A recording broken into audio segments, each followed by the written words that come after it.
Vamos a escuchar el mensaje de este día, el cual estará en labios de nuestro pastor Walter Orantes, que se titula Pentecostés.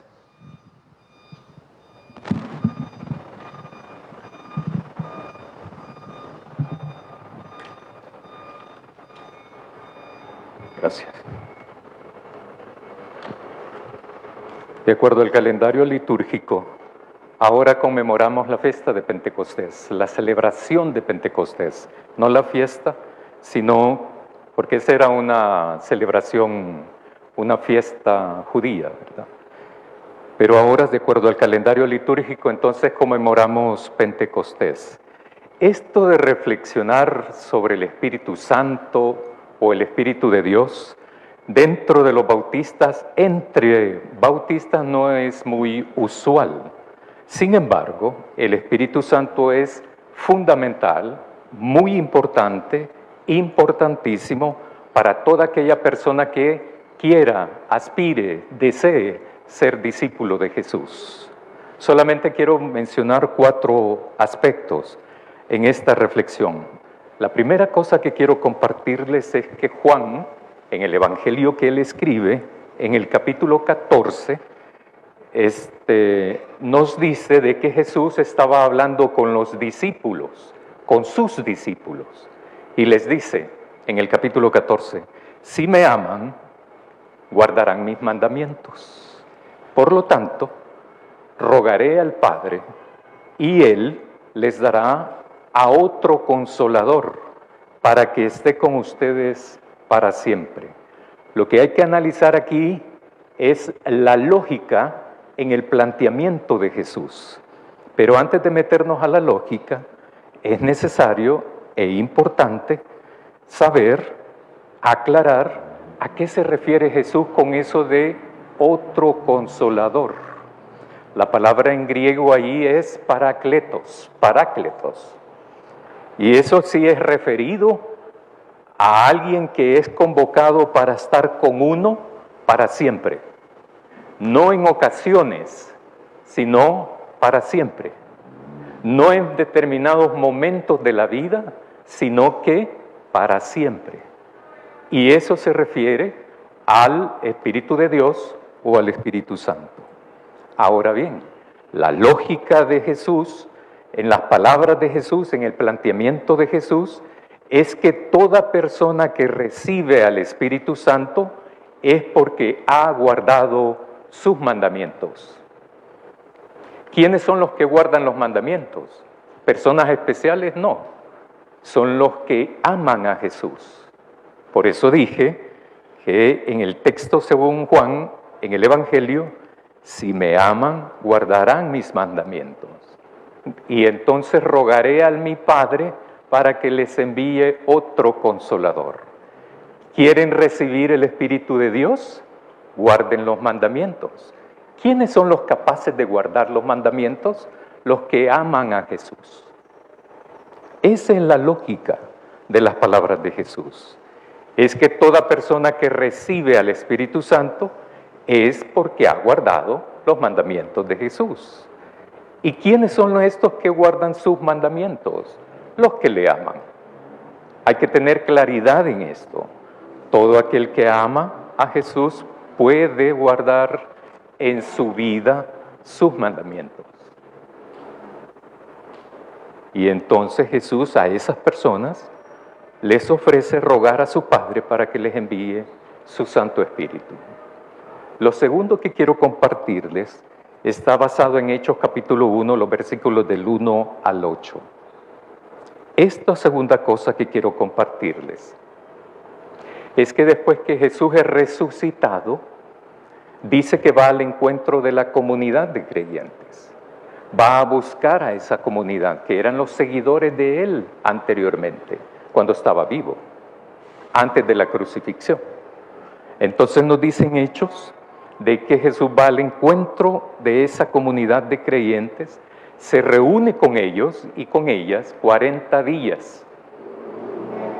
¿Para qué se reúne Jesús ahí? Lucas nos dice en Hechos 1, para decirles acerca del reino de Dios, para enseñarles acerca del reino de Dios. o también puede traducirse para hablarles sobre el reino de Dios. Pero estando con ellos, con esa comunidad de creyentes, Jesús les dice, no se vayan a ir de Jerusalén. Es necesario que se queden para que la promesa de que van a recibir el Espíritu de Dios, entonces sea una cosa real, manifiesta. En ese texto de Hechos, también nos dice Lucas, que Jesús dice, Juan bautizaba en agua, pero ustedes van a ser bautizados en el Espíritu Santo. ¿Cuándo va a ocurrir eso? ¿Que van a recibir el Espíritu de Dios? ¿Cuándo va a pasar eso? ¿Verdad? Cuando eso ocurra, esa comunidad que reciba el Espíritu Santo va a tener poder. ¿Poder de qué va a tener?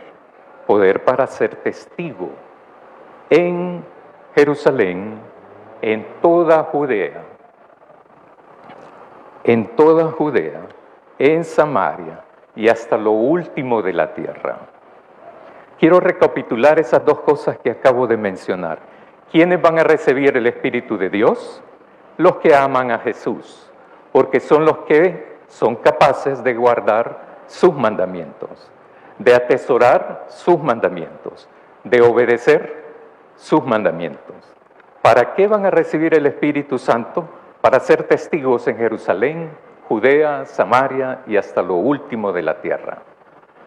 El tercer aspecto que quiero compartirles a ustedes es quién es Pedro, el discípulo de Jesús, hasta ese momento, el discípulo de Jesús. Cuando tenemos una lectura devocional del Evangelio, podemos ir identificando, descubriendo quién es Pedro. Un hombre de la región de Galilea, dedicado a la pesca para sobrevivir en la vida, un hombre que desde que Jesús lo llamó, nunca se fue de él. Pedro ha sido seleccionado por Jesús para que fuera testigo en momentos claves, determinados, especiales, como por ejemplo la transfiguración, la oración en el Getsemaní, la oración previo a la captura de Jesús. En otras ocasiones podemos leer de que Pedro es una persona impetuosa, responde a veces irreflexivamente, pero cargado de una gran honestidad también y sinceridad. Pedro fue fiel e incondicional a Jesús también. A pesar de que lo abandona momentáneamente cuando lo capturan a Jesús, es el único que se menciona que va detrás de él. Y lo sigue hasta llegar al patio de donde tienen capturado a Jesús. En otros textos podemos encontrar a Pedro que no entiende muy bien a Jesús. Y en otros sí lo entiende bien. La cuarta cosa que quiero compartirles es que en el texto que ahora hemos leído, hoy podemos encontrar en esa narración varias cosas que nos pueden llamar la atención, como por ejemplo el viento, cuando sopló, ¿verdad? Eso es irrelevante. Es verdaderamente fuego, las llamitas como lenguas de fuego, es irrelevante eso. Para nuestra fe es irrelevante. Que fuera verdad o no esa llama es irrelevante para mi fe.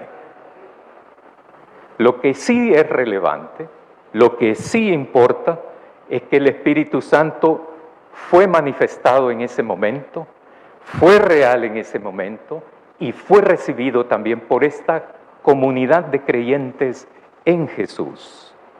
Esa comunidad, dicho de otra manera, era la comunidad de discípulos de Jesús, como dije hace un momento. Con esto, con el recibimiento del Espíritu de Dios, las palabras de Jesús se cumplen cuando les dijo, rogaré al Padre para que les envíe a otro Consolador y así los acompañe siempre. Ese canto de que lléname, lléname es antibíblico. Hay que tener cuidado con eso, porque no por la faena de la vida el espíritu se me va agotando como que fuera combustible. No es eso.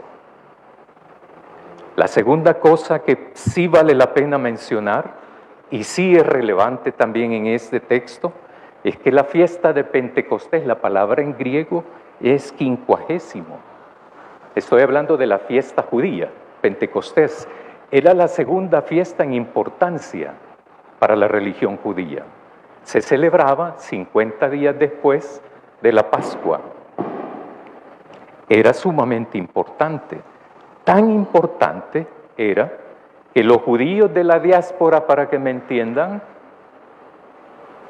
acudían una vez al año a celebrar esta fiesta en Jerusalén. Por eso, Lucas nos cuenta, nos escribe en el libro de los Hechos, que habían judíos que vivían en otras regiones, como Mesopotamia, Ponto, Judea, Capadocia, Asia, Panfilia, Egipto, Frigia, Cirene, Libia, entre otros. Ahí menciona unos forasteros, romanos, prosélitos, entre otros, ¿verdad? Estos judíos habían acudido a Jerusalén para celebrar la Pentecostés judío. Todos estos judíos vivían en esas regiones. Y como vivían en esas regiones, aprendieron los idiomas de esas regiones. La lengua, el idioma, lo aprendieron. También aprendieron la cultura de esas regiones. Esos judíos entonces vivían en esas regiones y habían aprendido esas culturas, esos idiomas entre ellos, de la región donde ellos estaban viviendo. Lo único que les convocaba en Jerusalén era la fiesta judía de Pentecostés. La comunidad de creyentes de Jesús, o sea, los discípulos de Jesús que habían recibido el Espíritu Santo, era un grupo de hombres y mujeres. No eran numerosos tampoco, ¿verdad? Este grupo era el que se mantenía todavía reunido a pesar de la captura y la muerte de Jesús. Cuando Jesús es resucitado, Él va y acude a buscarlos a donde están reunidos. Juan, en el Evangelio, dice también algo más dramático, que las puertas estaban cerradas, las ventanas estaban cerradas, por temor, por miedo a los judíos. La represalia. Muerto el líder, iban a reprimir a sus seguidores también. A ese grupo o esa comunidad de creyentes en Jesús, el Espíritu Santo les llegó. Dios los bautiza con su Espíritu a esa comunidad. Dicho de otra manera, ese grupo o comunidad de discípulos de Jesús es bautizado con el Espíritu Santo. Luego de eso, hablan otros idiomas esta gente, estos que reciben el Espíritu. Pues los idiomas, ¿cuáles idiomas? De las regiones que menciona Lucas en el libro de los Hechos. En el versículo 14 de Hechos, en adelante, la figura de Pedro cambia significativamente. Dice el texto, en lo que hemos leído, que Juan se pone de pie, junto con los 11, se ponen de pie y empieza su discurso. Muy distinto a como vemos a Pedro en los evangelios.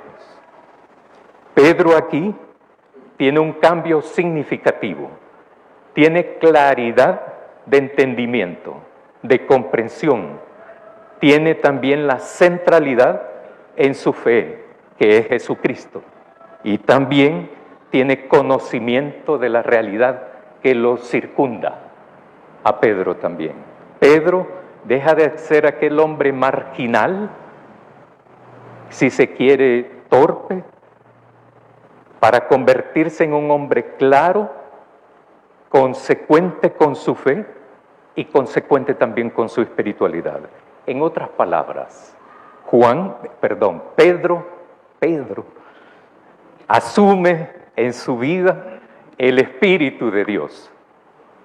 Lo encarna el Espíritu a Pedro para ser entonces testigo y anunciador del reino de Dios.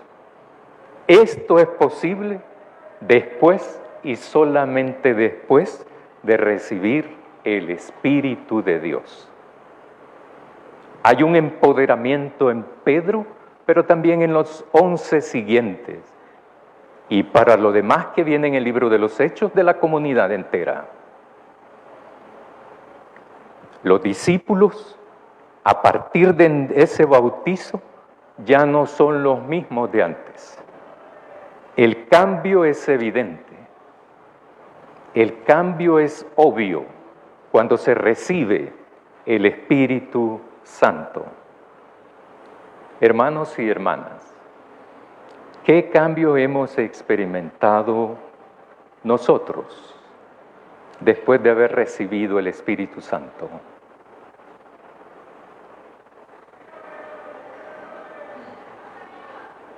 ¿Seguimos siendo los mismos?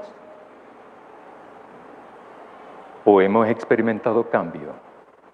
Es algo que tenemos que reflexionar urgentemente porque no hay tiempo. Porque con lo de Dios no se juega. Es necesario e impostergable saber si tengo o no tengo el Espíritu de Dios.